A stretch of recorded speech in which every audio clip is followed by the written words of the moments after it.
season when they signed him and then drafted Michael Penix. That's good news. Kirk's a pro. And I think last night, J-Mac, everybody's always liked Kirk Cousins.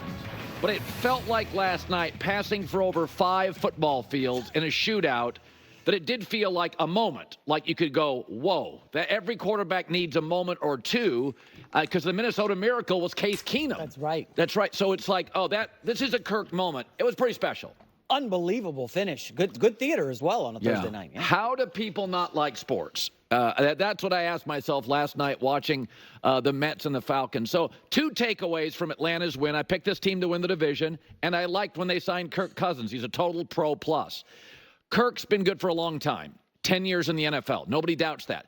But, you know, unless you're really into stats, which I am, and I think some of you are, but what are the big moments?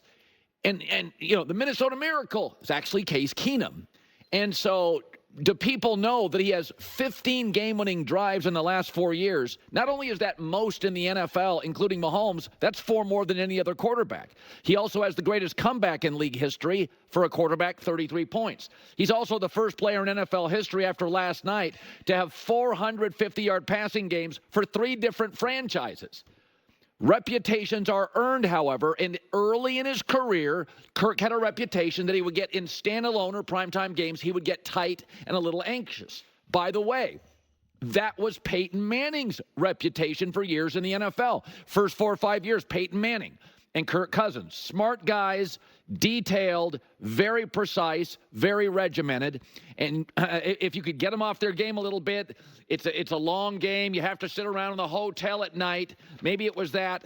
It got them off their game. I don't know exactly what it was. Maybe I can ask Kirk later this hour. But whatever it was, Peyton Manning eventually broke out of it and was beating Brady at the end. And Kirk Cousins has the last several years broken out of that. And last night, just think about this. Think how long a football field is. He passed for over 5 of them. It was an all-time performance. And by the way, his teammates let him down a little bit. Now, they made great plays, missed a couple field goals, a Darnell Mooney drop with 6 minutes left. Like, if they lose the game, he was wide open. That wasn't on Captain Kirk. But he is officially graduated to clutch quarterback class in this league. We know Mahomes is in it. You know, now we still don't know if Lamar Jackson's in it. We know Brady was in it. We know guys that are good in the clutch. Officially, Kirk Cousins, like Peyton Manning, took him a few years. He's graduated. And I'll tell you that last night, a minute 14, no timeouts. Driving down, spiking the ball was a masterclass. And I'm here to tell you, 75% of the quarterbacks in the NFL can't do that. I mean, I've watched the Cowboys and Dak's a good quarterback, butcher the clock. That last drive, there are not 12 guys on the face of the earth that can do that. Between the quarterbacking with Cousins and look at the efficiency, that is a well-schooled team. Between the coaching in Atlanta and Kirk Cousins, I mean, we all know, we all watch every weekend teams that butcher the clock. That is literally GOAT stuff. That's Brady. That's Manning. That's Mahomes. The referee pirouettes through, puts the ball down. They spike it with 1 second. That is so much hard. These rookie quarterbacks, they can have good Sundays. They're not doing that. These second and third year guys, I don't think are doing that. I mean, what you're watching last night is top of the class stuff, and that's a professional quarterback. So, I mean, just all of it, watching it. And Baker played great, and I'll get to that in a bit too. But you're just watching a guy who has been an absolute pro for 10 years. He laughs at the dad jokes. He admits his swag is actually that he has none. But here is the walk-off touchdown in overtime, and Kirk Cousins after. Here's Mooney in motion with Cousins, and they're going to gun it, and it's caught to Darryl Hodge. 35, 30, 20, 15, 10, 5, drive home safely. Oh, my goodness. You've clearly played in a lot of crazy games in your career. Where does this one sit for you? This is up there. I've played in some crazy games. I've been on the losing end, and so to come out with one like this in overtime, walk-off at home on a Thursday night against a good football team in the division, it's a great performance. Kirk Cousins deserved that, but more importantly, Kirk Cousins had earned that. He has officially passed Joe Montana in passing yards and passing touchdowns. The anti-swag guy. Later in the hour. What a moment. Okay. Let's talk about that. His is getting to me here. Okay. This game was wild. This game was fun. This game was awesome. This game is what we've needed for Thursday night for quite a bit of time. I mean, this is just a perfect example of how great Kirk Cousins can be and why people are so confused of what makes great quarterback play, okay? Because not every quarterback can just go throw 58 times, right? I mean, and we have other quarterbacks do that, but it doesn't look like this. I always think about this, and I've talked about this now a lot at length, of why are people so obsessed with the hypermobile quarterbacks and, scrambling for 5-6 seconds and then, buying time and then throwing a ball. We associate that with greatness, and anything less than that is not. And this game right here, might be one of the most perfect examples of how you can play elite ball and how you can be an absolute game breaker, game changer, whatever we want to call it, from the pocket. Kirk Cousins' anticipation, his timing, and his accuracy was just off the charts insanity. If you hopefully actually watched the full game, they actually highlighted it a couple times, right? They actually pointed it out, like, look at the timing of this throw, look at the anticipation, look when he's throwing it, right? All these things, even in the one drop, and you can just see. And not all quarterbacks do that. Some do it. Again, it's all these traits are always on a spectrum, right? You have some quarterbacks who can do it like pretty good job. Other quarterbacks can do it off the charts. Some quarterbacks can do it off the charts, but it's like not as consistent as other quarterbacks. So that's why it's always hard to pinpoint. But I think if you're just watching this game, for instance, right? And let's say it's not highlighted in the broadcast as much. You're just like, oh yeah, he's just throwing the ball. He's throwing the ball to open guys. Oh, it's bad defense by the Bucs or whatever, right? And you don't really see what's happening. It's easier to see a quarterback scramble and, and avoid the pressure, right? And sidestep and doing all this good fancy stuff and then throwing the ball far away. And you're like, well, that looks good, right? And this is what I always call like the mom test. A mom will watch someone scramble for a little bit and throw the ball, and she just knows, okay, that's good. But when she sees someone like this just drop back and throw, she'll be like, oh, yeah, that was a good throw. Yeah, that was cool. But not actually understanding what's actually happening. And this is why you go out and get a Kirk Cousins. This is why the Kirk Cousins, the Jared Goffs, and these other quarterbacks are so much better than people truly realize. Yes, to some degree, are they at the mercy of their players a little bit more than the people than some of these other quarterbacks? Are they at the mercy of a good offensive system with a good coach? Yeah, sure. But we also see those other quarterbacks also be at the mercy of the people around them and also be at the mercy of good play calling and good coaching. So we're talking about separating, inches here. But I mean, this was awesome. And honestly, even Kirk Cousins' mobility was pretty good in this game, quite frankly. I mean, he looked 100% healthy. You would have had zero idea that he ever had surgery or that he's at the tail end of his career, It was just awesome. I mean, like I said, his timing, his anticipation was just flawless. And also credit to some of the Falcons, receivers and tight ends for also being able to find the space. In coverage, right? In finding the ability to run the routes in a way where they were able to kind of get free. Like, it was just an all around great game. And this is what also, that also is a testament to coaching. And that's what Colin kind of put it out more specifically in the, in the 1 second spike, which is obviously true. But you could also just see that this team is very well prepared. And I will say that is one of the benefits of absolutely having a defensive head coach.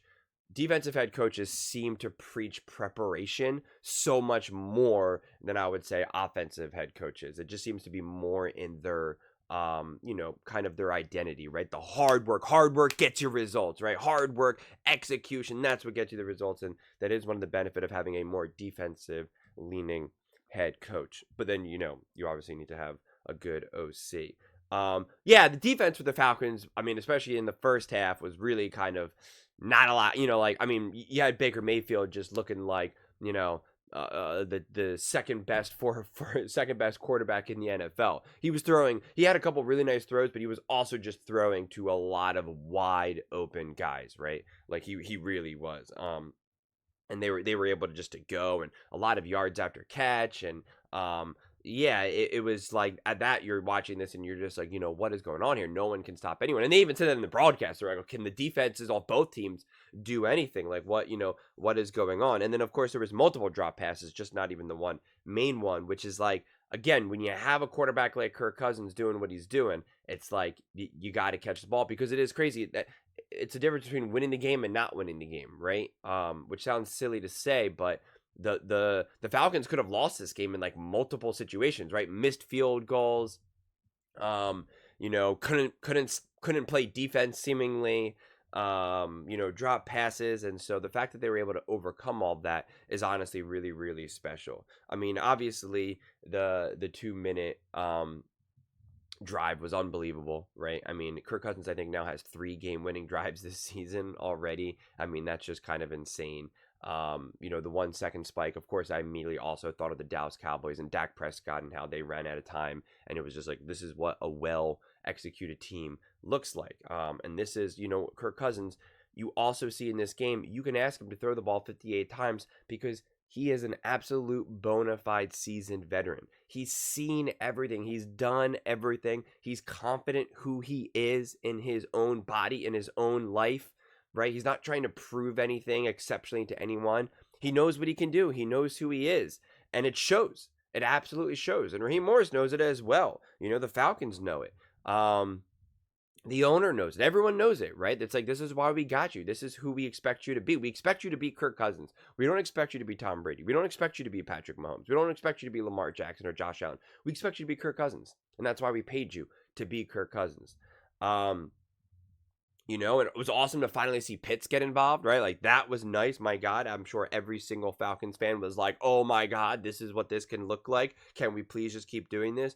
But obviously 42 for 58 attempts, 509 yards, 4 touchdowns. I mean, it was just wild. I do ask like, that's a heck of a game plan. I know they were trying to, take advantage of the defense of the Bucs and stuff, but like, it's an interesting game plan. I always try to look at everything from 360, and so that's the only reason why I even point that out. I'm not trying to rain on anyone's parade, but that is, he threw almost nearly 60 times, and he would have thrown 60 times if he didn't take a couple other moments. So I mean, he literally, they were attempting to drop back, over 60 times. I mean, that's wild. I mean, that really, really is wild. But that also just goes to show you what Kirk Cousins has also shown in practices and what they know he's capable of doing. So that also just shows a tremendous amount of trust, because I don't even think Baker Mayfield even threw the ball 30 times.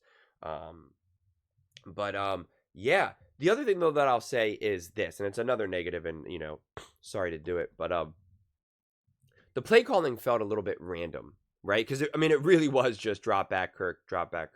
But when they were running the ball, it never felt like it was done with any degree of purpose. It felt forced. It felt like, okay, well, we have to run the ball. Kirk can't just throw the ball every single time, right? It felt very just like, here you go, we'll throw it. And after a couple, outside of a couple like moments when the running backs were able to actually break free, it was a lot of just, not much going on, right? Because it was just kind of like, we don't really want to run the ball, but again, we have to at least run the ball every once in a while. And so it didn't really feel like it was like they wanted to do it, right? Like it was really just kind of dragging their feet. And again, maybe that was indeed the game plan itself. It just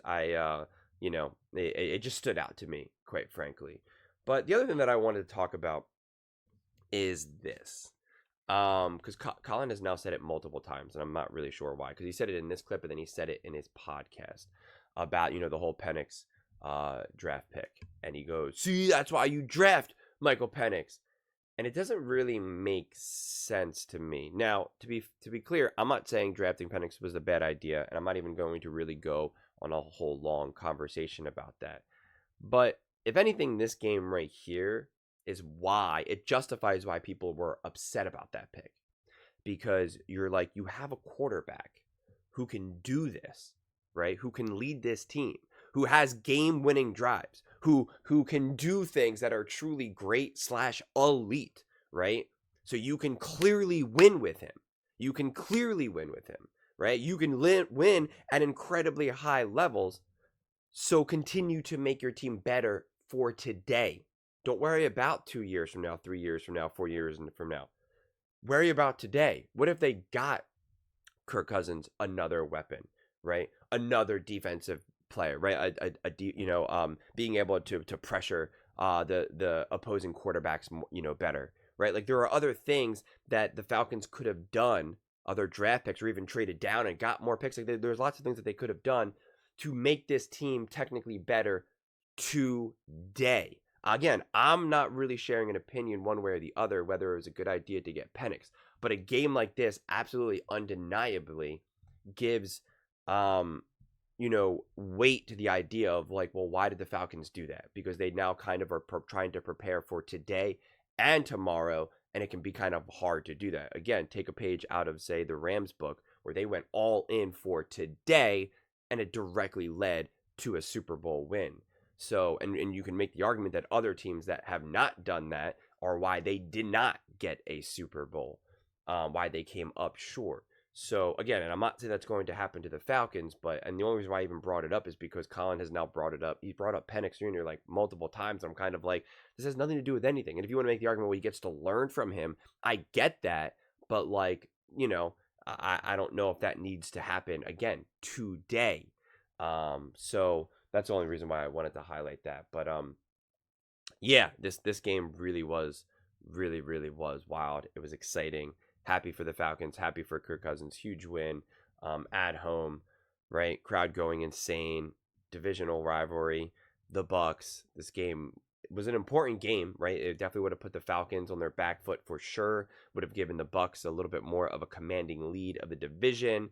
And now I guess the Falcons are probably, even though they're tied, they're in first place because what their division record is 2-0 now, right? They beat the Saints and they beat the Bucks. So they should, I guess, have the number one. They should be leading the division if memory serves me correctly. So yeah, pretty exciting. Hopefully they can build off this. Hopefully they can get a little bit easier wins, right? Every single win has been such an insane grind. It's kind of crazy. This team could be undefeated when you really think about it. Yeah. I think the Falcons are just going to continue to get better. I think Kirk Cousins is going to continue to get better, continue to get more comfortable, continue to trust his body more. And it's going to be really interesting to see what this Atlanta Falcons team can do. But those are just my thoughts. I'd absolutely love to hear yours. What do you guys all think about Kirk Cousins and the Atlanta Falcons? You can hear my voice is pretty spent because I was up real late watching this game and then recording a ton of clips afterwards. Let me know in the comments below. I read every single comment, so whether you agree with me or disagree with me, either way, let's get in some discussions, let's get in some fights, but ultimately, let's just have some fun. And please do consider subscribing. We are building an amazing community here, and I'd absolutely love to see you part of it. I want to build something that we all genuinely feel connected to, something that we're really excited to be part of. I think we're on our way to doing it. And please don't forget to give this video a thumbs up, as it really does help with the visibility and the algorithm. Thank you so much, and see you next time.